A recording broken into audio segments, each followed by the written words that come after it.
only did the Philadelphia Eagles absolutely dominate them boys from Dallas, but they clinched the NFC East.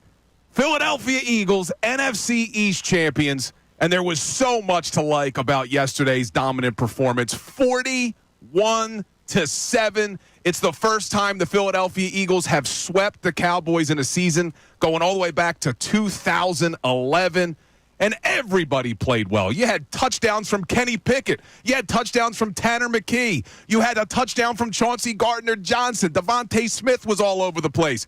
But the big story coming out of that game, Saquon Barkley, 31 carries, 167 yards. He goes over 2,000 on the season.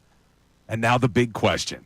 Do you let him go after the record in Week 18 and what's going to be a meaningless game against the New York Giants? But there's so much to break down about this season, that game, the playoffs. I got Amy Fadool with me for all 4 hours today. What's up, Amy? That's right. How stoked are you right now? Can you tell? Oh my gosh. He hasn't even started singing yet, but I feel like it's been singing in your brain for like 24 hours. Oh, it's coming. I know it is. The Sirianni love will be coming because Nick Sirianni is the first coach in franchise history to have multiple seasons with 13 or more wins. Andy Reid never did it. Dick Vermeil never did it. The list goes on and on, Ray. Chip Kelly, Rich Kotite, Ray Rhodes, Dougie P. None of them have ever had more than one season with 13-plus wins.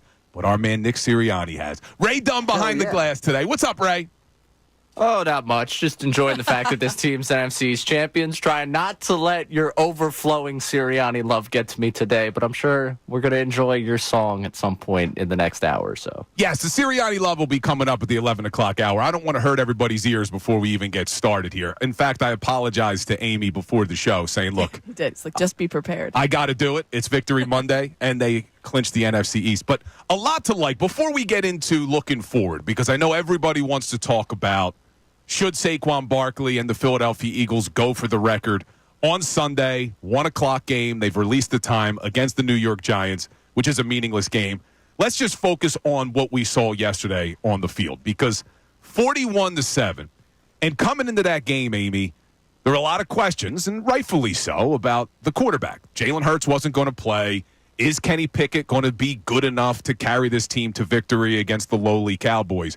Well, he goes 10 of 15.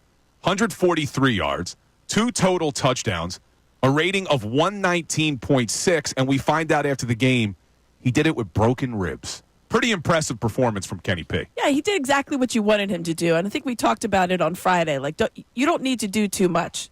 Just kind of operate within the offense and what they're going to give you. Obviously rely heavily on Saquon Barkley, and I think that was going to be the game plan from the outset regardless, but certainly when you saw Jalen Hurts go out. But, yeah, it was exactly what you needed. Was it the greatest performance you've ever seen? No. Was it what you wanted from your backup quarterback? Absolutely. Like, this is what you need him to do. Don't create any turnovers. Don't do anything stupid, right? Don't force the ball anywhere that you need to try to, like, be a cowboy out there. Sorry for the expression, but you know what I mean? Like, or be an actual cowboy and turn the ball over. So that was the thing. I thought, all right, well, he looked adequate, and I needed him to look adequate. And I like the game plan, too, coming in. And I mean that in a good way. Like, adequate, not like, he looked average. Like, he looked exactly like you wanted him to look. Yeah, when you get a backup quarterback that's filling in for a game, that's exactly what you want to see, that he has the ability to come in and do enough to win and not lose the game for you. And that's exactly what he did. And I loved the game plan by Kellen Moore, Nick Sirianni. You could throw the quarterback coach, Doug Nussmeier, into the mix. They didn't just load up with heavy personnel and allow the Cowboys to load the box and say stop the run. They let Kenny Pickett throw it a little bit and kept them honest, and he made some nice throws, especially to Devontae Smith deep. But then Pickett has to leave the game with that rib injury, and now third-string quarterback Tanner McKee comes in. He only throws 4 passes, but he goes 3 of 4, 54 yards, 2 touchdowns. And everybody saw it and was just like, we knew it. Tanner McKee was the darling of training camp. Everybody loved him. And when I saw that, I was like, oh, no, that's going to be the number one. Well, who should be the backup? Should it be Pickett or McKee? So I said this after the game on my instant reaction post that I post to social. I said, Howie Roseman said it's a quarterback factory. Oh, he may be right. I mean, look at around the NFL, though. I mean, how many teams are there where your third-string quarterback could come in and they barely missed a beat. 3 of 4, 54 yards, 2 TDs with a third stringer. Yeah, McKee is obviously, I think, talented enough to be a backup. We saw that this summer. We saw that in the preseason. He outplayed Kenny Pickett for large stretches this summer and in the preseason. So there was a lot of talk about him maybe even beating what they paid for Kenny Pickett as far as what the trade went through. He was never going to he would really have to have faltered in order to lose that number 2 spot. But I think Tanner McKee has shown that he can be a very valuable backup. And in the league where you look across the board, there's some backups that are pretty terrible. And Tanner McKee is as good as some of the guys that I've seen out there. Yeah, you're not wrong. In a league where the quarterback problem, because there's not as many good quarterbacks as there should be. It's a little bad. Yeah, the fact that the Eagles have a third stringer who could come in and do what he did. And I'm just going to say this right now, because Ray's a little bit nervous that we're going to get texts like this. And I'm praying to God that the Philadelphia fan base is smarter. No. Yes, please. Jalen Hurts is your starting quarterback. Please, I already see it in the YouTube chat of people saying Hurts is overrated, and it's obvious. They scored 41 points with their third-string quarterback. Stop, okay? Jalen Hurts is a far better quarterback. We can praise Kenny Pickett and Tanner McKee for what they did and still acknowledge that Jalen Hurts is head and shoulders better than they are. Please, I can't handle it, Ray. If you tell me that anyone texts that, I'm going to lose my mind. But let's move over to the other side of the football, too, because this defense was coming off their worst performance of the season in the fourth quarter against the Washington Commanders. They let Jaden Daniels throw 3 touchdown passes. They gave up 22 points all in the fourth quarter, and it was, can they bounce back against the Cowboys? And things were a little shaky in that first quarter. I didn't love that first quarter. They let up 117 yards, 8 first downs. They let them score 7 points.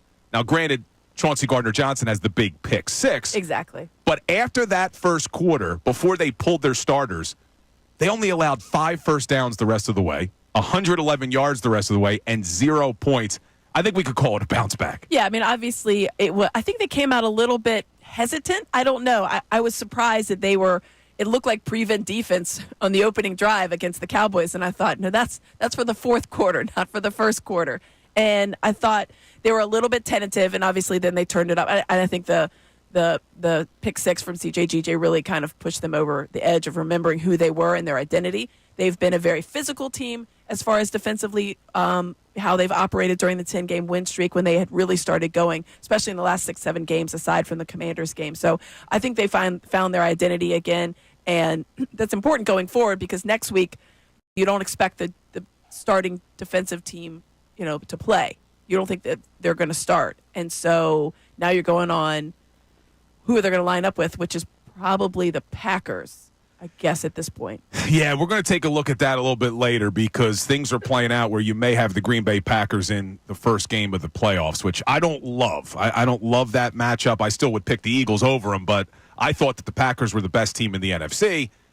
The Vikings maybe proved otherwise yesterday. Vikings looked very good yesterday against the Packers. Sam Darnold looks like he is the real deal. Maybe we got to stop underestimating the Minnesota Vikings. And there's a huge game next Sunday. Now the Incredible game. Yeah, Eagles-Giants isn't going to matter, but Sunday Night Football, Lions-Vikings, the winner will be the 1 seed, the NFC North champ, and the loser will be 14-3 playing on the road in the wild card. It's incredible. It's insane. I read earlier it's only the 5th time in NFL history, 4th time in NFL history that you have 2 teams 10 games over 500 playing each other in a game. So that one will be exciting to watch. But there's a lot to break down today here on the show. We want all of your reactions to the Philadelphia Eagles clinching the NFC East, sweeping the Dallas Cowboys for the first time since 2011. Saquon Barkley going over 2,000 yards, becoming only the 9th player in NFL history to do it.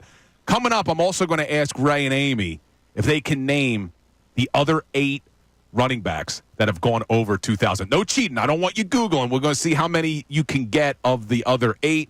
And then clearly, we got to hear from you. What do you want the Eagles to do in Week 18 against the Giants? Do you want to see the starters play? Do you want to see Jalen Hurts play? And the most important question, do you want to see Saquon Barkley play to try to go after the record? We're going to go around the table here when we get back and give our opinions on whether or not Saquon should play. But you can get in 610-632-0975 on this Victory Monday. It's a beautiful day, Ray. Keep it right here. Hey guys, thanks for checking out our video. If you want more from the Mike Missanelli Show, somewhere on this screen, there is somewhere where you can hit the playlist. Keep interacting with us.